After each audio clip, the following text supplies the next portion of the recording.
You. Hello. I trust you're doing well. It's an honor to be on the stage and to share with these wonderful ladies. Please give them a round of applause. Being the only male in a setting is a familiar place for me. And I tend to enjoy it because at home I'm the only male. I'm sometimes buffeted, other times pampered. And I realized that a lot of the men were quiet when the issues were being discussed. On only one occasion did I see a few men clapping because their issues had been spoken about. Talking about sex in the midst of young people could be a nightmare. I've spent 30 years of my life working with youngsters, and I tell you, it's a major Waterloo for a communicator. But be that as it may, we will try to speak to the issues without getting too graphic in our conversation so that we will be able to achieve the ends for which the organizers had set for us. Thank you for your kind attention. Now, how many of us here believe that men love sex? How many think so? Let me see your hand. More than women. Let me just add that. Let's see. How many think so? All right, okay. How many also think that women enjoy it more than men? All right, I can see some men putting up their hands. So we're talking about staying sexually active. And in this sense, we're looking at staying sexually attractive, staying alive, creating an allele within the confines and context of the union called marriage. So our discussion must be situated. We're talking about when it is that you're married or if it is that you're in a marriage. Now, a couple of weeks ago, I caused to be published 6 things that I consider a sexually savvy spouse must do. I'll quickly run those by you and then move on. The first one was that it must insulate the couple from escapades. Why? Because within the union, there will be sufficient supply. But where it is that instead of becoming a helpmeet, you become a hurtmate, there will be inadequate supply on one side, because as I sit with spouses to discuss marital issues, you will discover that one party is looking for frequency. In other words, more than twice a day. Or sometimes more than 4 times in a week. That's frequency issue. Martin Luther was asked, how frequent must it be? And he says, twice a day is not a bad idea. The reformer. I've sat with spouses who are doing that 5 times in a week. Come to think of it, the lady was a banker, and yet she could service the husband 5 times in a week. Somebody goes, 5 times a week. I can go there. But you see, it's not about what somebody else is doing. It is what both of you have agreed to do. So it's important that we should be satisfied within the context so that there will be no need for escapades. 2 men were having a conversation. The other said, do you know my wife is very wicked? Very, very wicked. And the other colleague said, oh, but your wife is a nice lady. She's so kind, so generous, so gentle. She won't hurt a fly. He says, look at that. The last 4 to 6 months now, no ahimfie.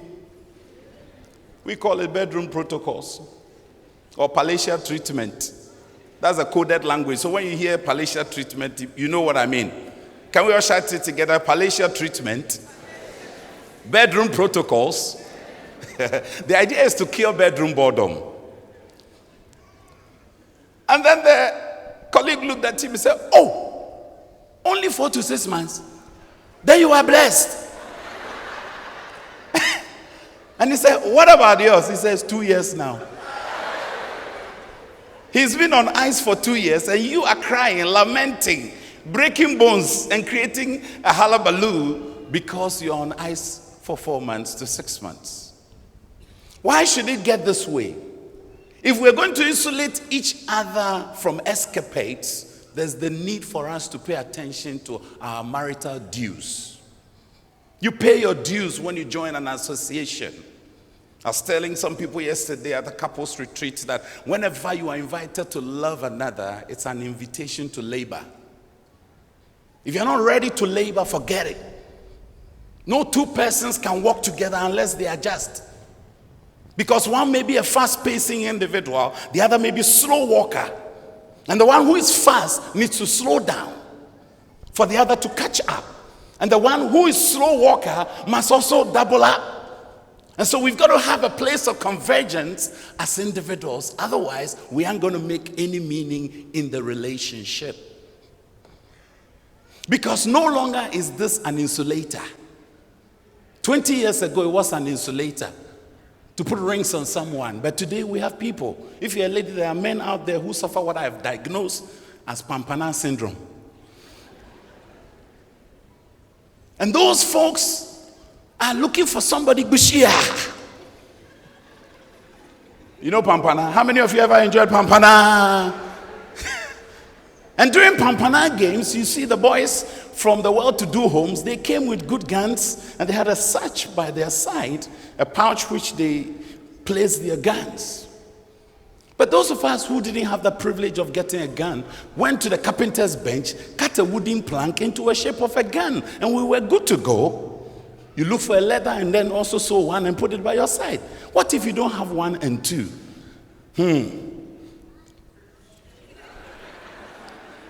You just went like that. Held 3 fingers and pointed the other 2. So you will see somebody walking and this is in his pocket. He says, and meanwhile, the bee there, he's not going to open his latch and unfasten it so that he removes his gun. By the time he's done removing, and I say, give me your gun, give me your gun.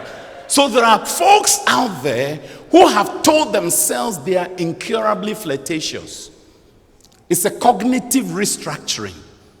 You've told your brain that as for you, you can't stay with one woman.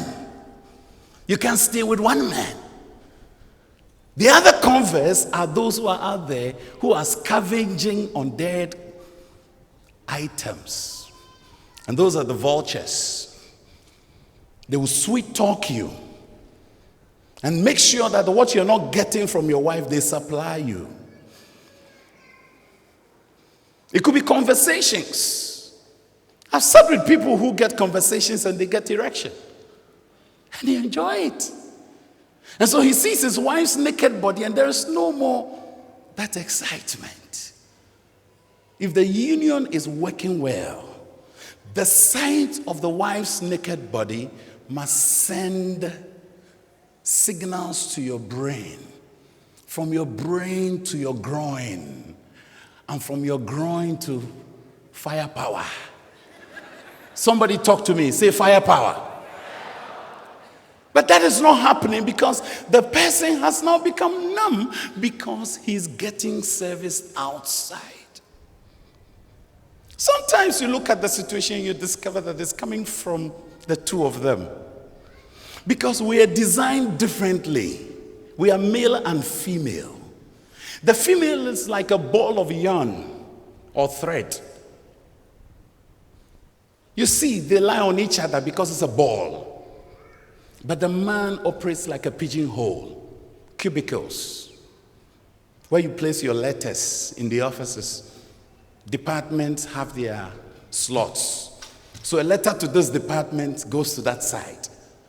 But for the woman, the unresolved issue finds place in the bedroom. For the man, no way. Because unresolved issues stand alone. They should have no bearing on what we do in the bedroom. And that creates a tension between the two. Because one says that unless we deal with the issue, we can't have bedroom protocols. The other says we can have bedroom protocols and the issue can be given attention later. Are we talking to some people here? And this can become a source of tension in the union. The second thing I said was that it is intended to be exclusively mutual. The concept of mutuality means that the joy of the woman must be the joy of the man, and the joy of the man must be the joy of the woman. So in an event where one is enjoying and the other is complaining, there's an issue. I was asking a couple of married folks, have you ever asked your wife whether she has had an orgasmic relapse? Me, I don't even know what you're talking about. So I said, what is happening here? So what have you been doing? For a lot of men, it is surudu.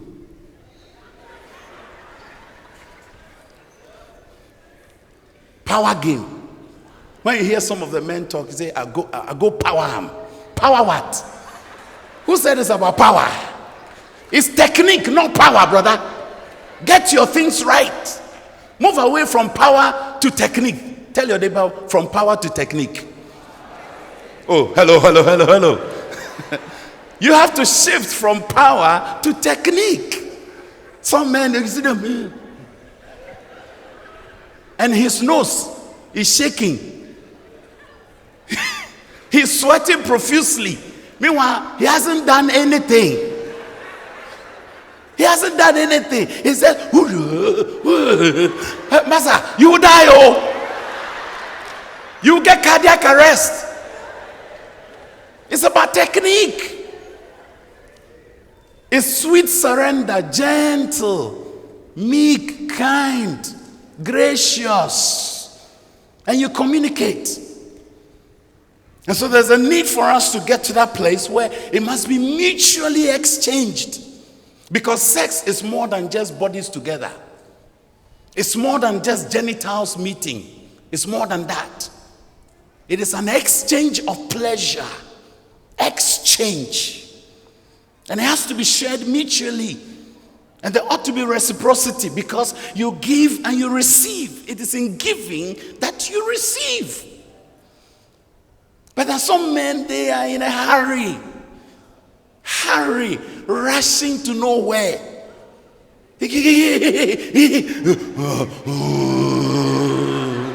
Brother,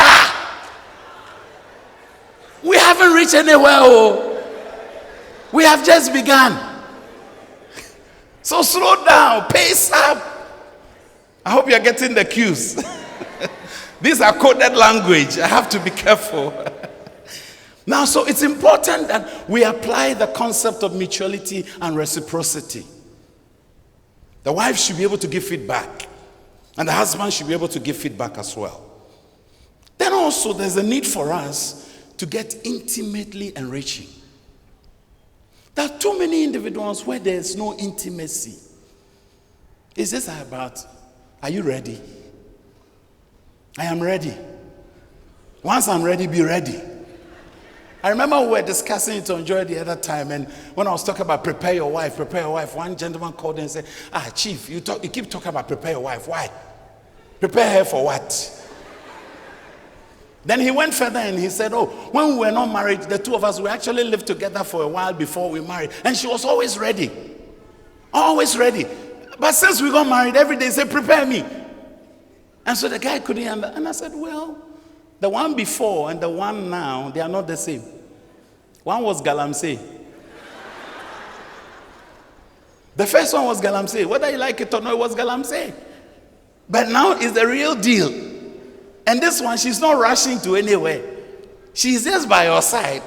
So you have to do it easy, that's it. Hello. Oh, hello. And the man must understand that the woman is a far more complex entity than he is. Nearly 75% of her genitalia is inside, interior. For the man, it's the reverse, the opposite. Nearly 75 exterior. And so to get a receptacle receiving you well, you've got to understand that that area is a far more complex, rich zone than the mining areas of Kimberley. Too many people focus on a certain G spot, but there's more than that. Somebody, it is just the tip of her nose. You miss that. You can focus on more than you can carry, and you still are faith and she's still. Oh, faith and she's still. You'll be sweating, but by that time you should not be sweating. Somebody is here. Somebody is just there.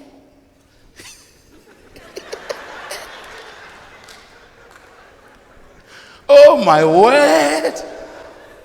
Somebody is just a firm grip, tight, hold there, warmth transmitted. You too, you have gone to learn some technique. You go, ooh yeah, young konkwa. So you'll be misfiring. And you say, oh, my wife says she doesn't enjoy. She doesn't enjoy because you don't take time to build momentum. Too many men are in a hurry. And we're in a hurry to nowhere. And it's important also that the woman understands. You see, spouses should take time to examine their genitalia. Typically, when you ask a Ghanaian or African woman, when was the last time you looked at your vagina? Eh? To look for what? They're not going to look at it. But let a wife say to the husband, can you look at it? Go, hey. Meanwhile, off the light. Okay? But you need to be able to look at that zone because it's a complexly designed structure. And that structure requires patience to unravel its mysteries that it has to offer us. And it's important that husbands and wives get to the point where we look at it carefully, closely, and understand the intricate details of that area. And I like the way the mama said amen. Oh, hallelujah. Some people, they can only do that at midnight. Some are night riders. Those days we used to watch Knight Rider. He had this sleek vehicle. He was moving all over the place. But you see, what we have discovered over the period is that some people, it is best done hot afternoon. It's called afternoon jump. And it's important that we get to that space where each one of us will be able to understand that there is a rhythm that is needed between the husband and wife. Do we synchronize? You buy an iPhone, you have an iPad, you have a MacBook, you try to synchronize. Lady Adelaide was talking about it. Be an individual and yet find a way to synchronize or integrate. We've got to do that as spouses. Then also, for marital sex to be enjoyed, there's the need for you to create an insatiable desire for more. That means that it should never be a linear activity where I move from point 0 to 5 and we have ended. It should be a continuum. It doesn't mean that immediately you want some more, but you should look forward to getting it. There are individuals who are tired of enjoying it. After 2 years, 3 years, 4 years of marriage, there are so many things that can create that condition. For instance, when a woman delivers, it can change the situation.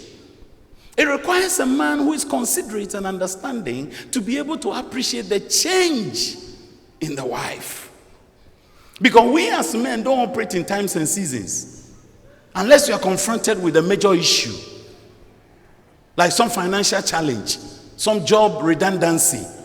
When men are confronted with these things, when they come home, their capacity to deliver dwindles.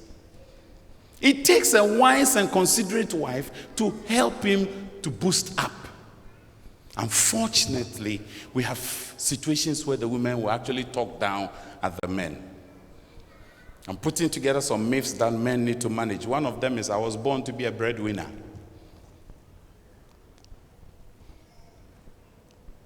You are not born to be a breadwinner.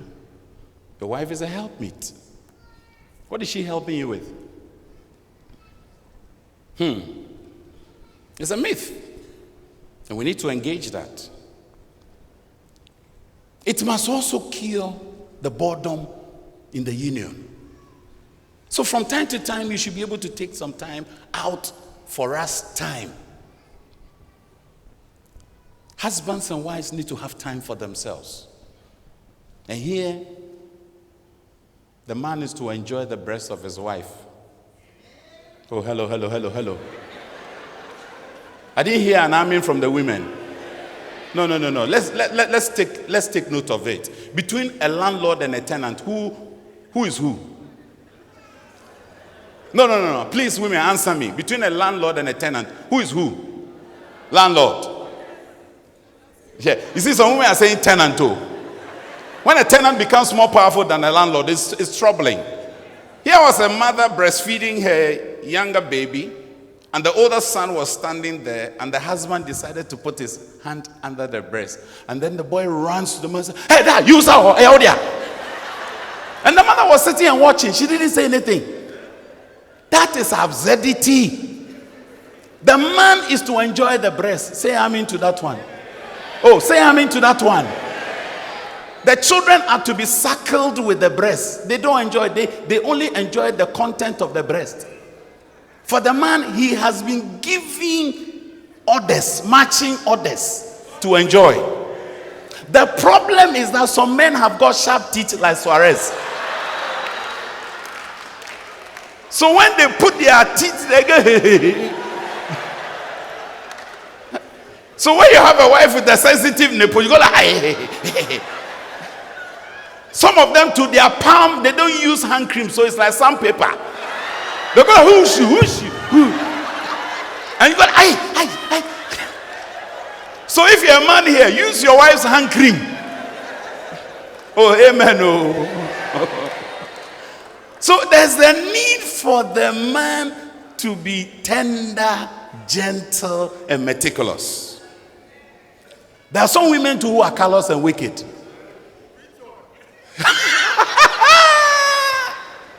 Can you imagine? The man has a shaft, he has the tip, then he has the scrotal.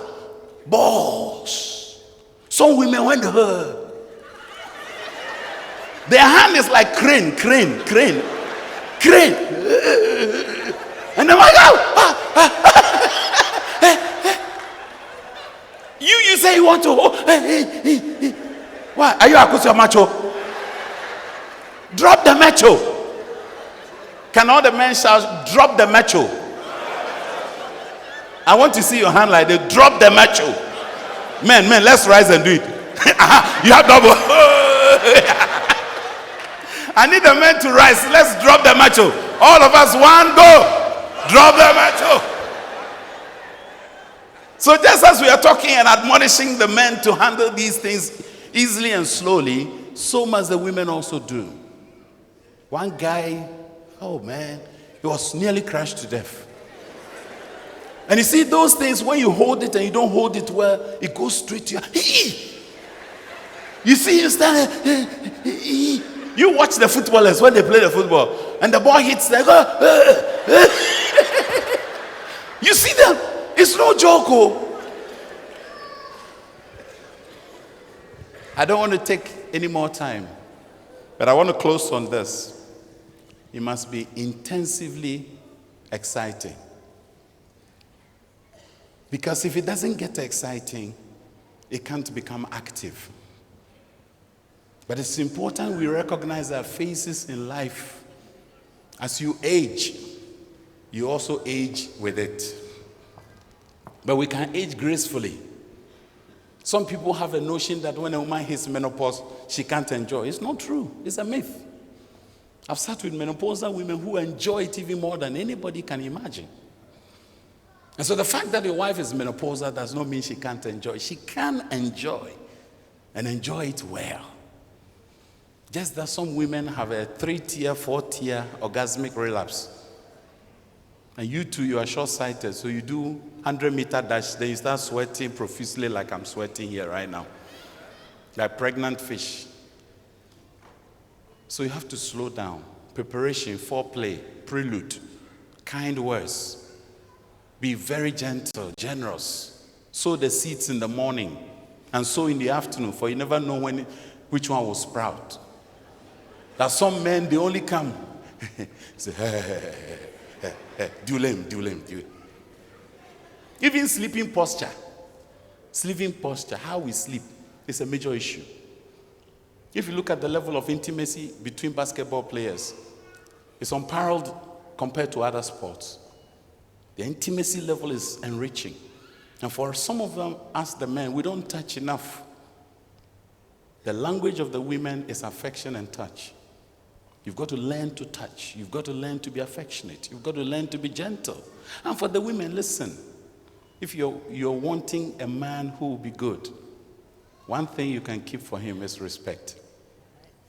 When you deny a man of respect and deprive him on honor, there's no way he's going to do anything. Because the man's honor gives him confidence.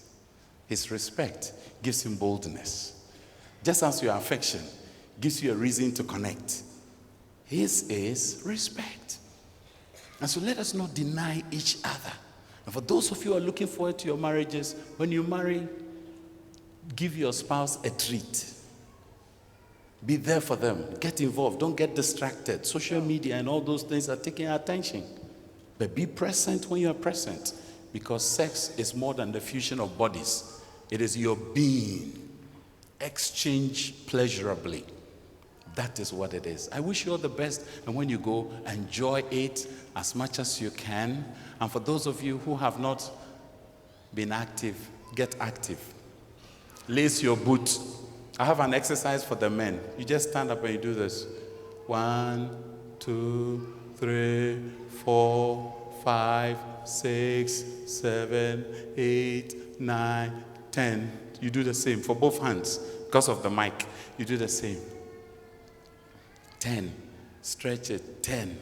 You notice that your circulation is correct. Correct. All right. You won't need any enhancement from anywhere. As long as there's good circulation and your muscles are properly built, you don't need to hire a lawyer. Thank you very much for your attention. Thank you. Thank you very much.